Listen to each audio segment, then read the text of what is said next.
Okay, today we're going to be talking about my favorite sleeping pad for the backcountry, and this is the Nemo Tensor EXTREME Conditions sleeping pad.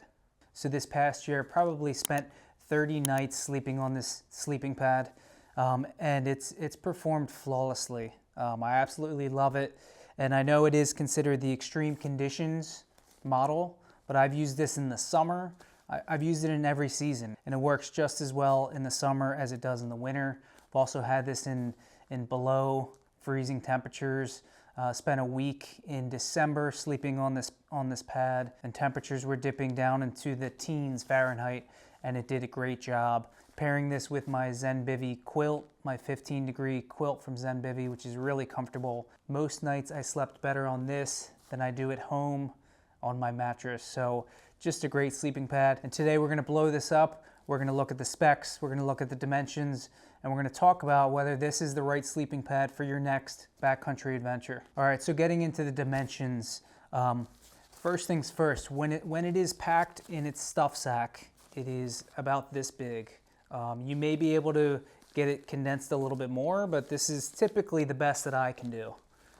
Just to compare it to, say, a Nalgene bottle, it's slightly bigger than a Nalgene bottle. So as far as packability, I would say it's very good, especially considering how warm and how high of an R value this thing delivers. And the weight of this is 1 pound 5 ounces. So again, really impressive. Okay, let's take this out and blow it up and just show you what it looks like.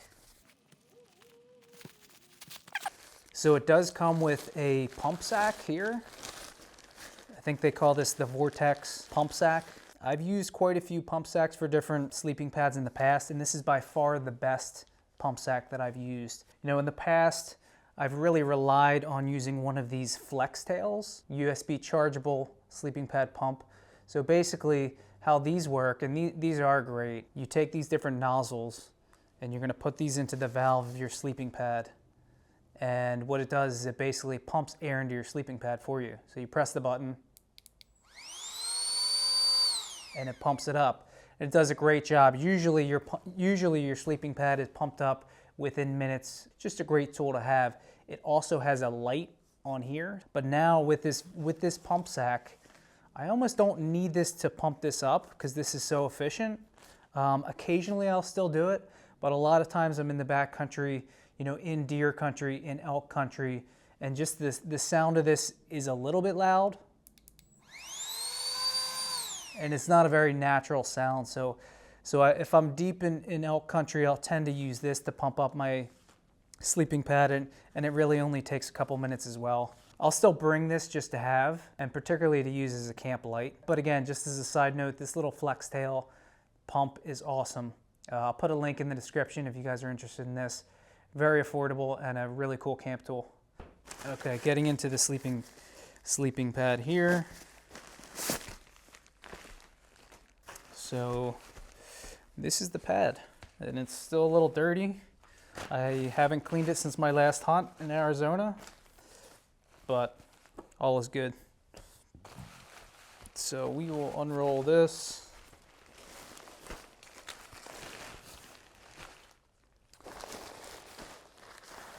And my table's a little short.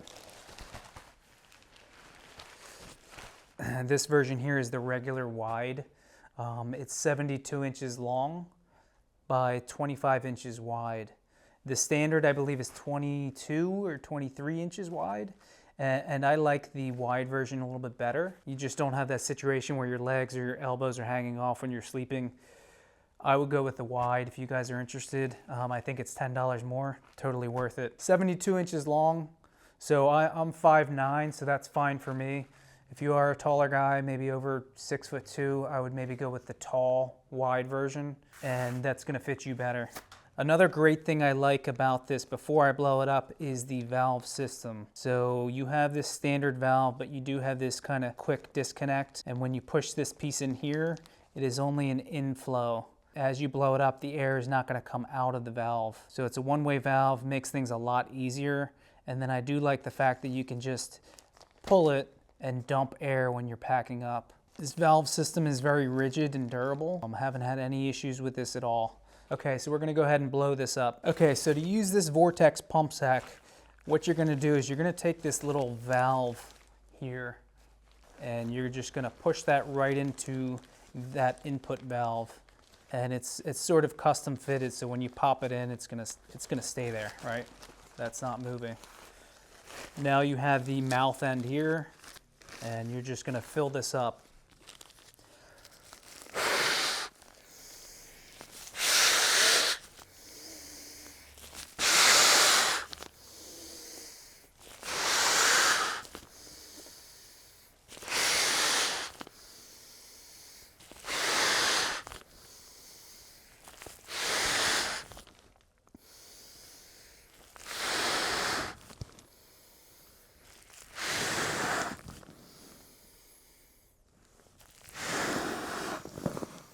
So not too bad, and you have this giant pump sack completely filled. So we're going to go ahead and count how many times we need to fold this up completely.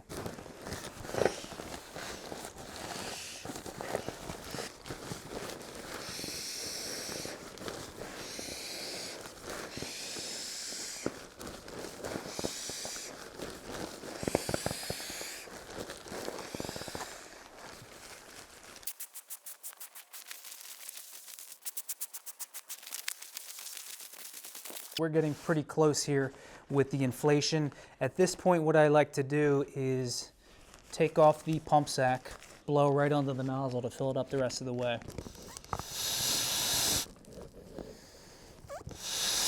I actually like it really inflated, so I will fill it up so it's pretty tight. All right, and there you have it. During those really cold nights, if you lose a little bit of air, you know, in the middle of the night, just come over to the valve and blow directly into it. Really just one time, and you're back up to full inflation. So it is a rather thick sleeping pad. It's 3.5 inches of thickness, which I really like. I've seen some comments online of people saying that this feels too bouncy, it's too thick, but I actually really like that. I feel like it offers a lot of support and makes it feel really, really comfortable. On the top here, you have this apex baffling, which just helps with pressure points and is just really comfortable in distributing the weight. Just a super, super comfortable sleeping pad. It's made out of a very durable nylon material. Now on the ground underneath this, what I'm usually doing is just putting a piece of Tyvek ground cloth and then this right over top. But haven't had any issues with this getting punctured or any leaks, no leaks from the valve.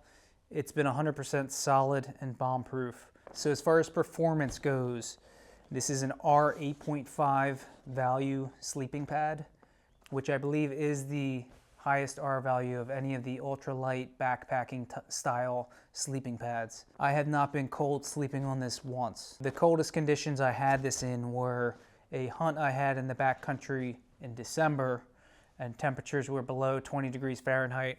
A few nights it was like 17, 18 degrees Fahrenheit, and I was totally warm with this sleeping pad and my ZenBivy 15-degree quilt. And there's several other people who have tested this in much colder conditions than that, you know, down to 0 degrees, even below 0, and the results from this sleeping pad are really, really good. The way that this insulates is there's 4 layers of a thermal film within this, and that basically is just trapping the heat and keeping everything contained so you're not losing a ton of heat to the ground. On top of being a great performer as far as keeping you warm, I find this to be pretty quiet as well. I haven't had any concerns with this keeping people up or being loud at all. There are Nemo Tensor other models that are not the extreme conditions. I know they have one that is more of a summer sleeping pad, and then they have another one that's kind of in the middle. This one may be a few ounces heavier than some of those lighter weight ones, but I would recommend just getting this because then you have something, you're covered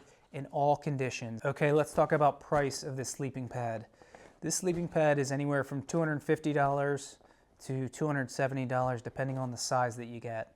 So it is pretty expensive. Now for me, I think it's totally worth it. Comfort is king in the backcountry. To be honest, I sleep as good, if not better, when I'm in the backcountry than I do at home. It's just really comfortable, and I'm not even kidding. Now, is this sleeping pad for you? Well, to break it down in a nutshell, it's an amazing performer. It's really warm. It's really comfortable. it's not loud, and it's packable. I guess the only thing that you have to weigh is the cost of it. 250, 260 bucks.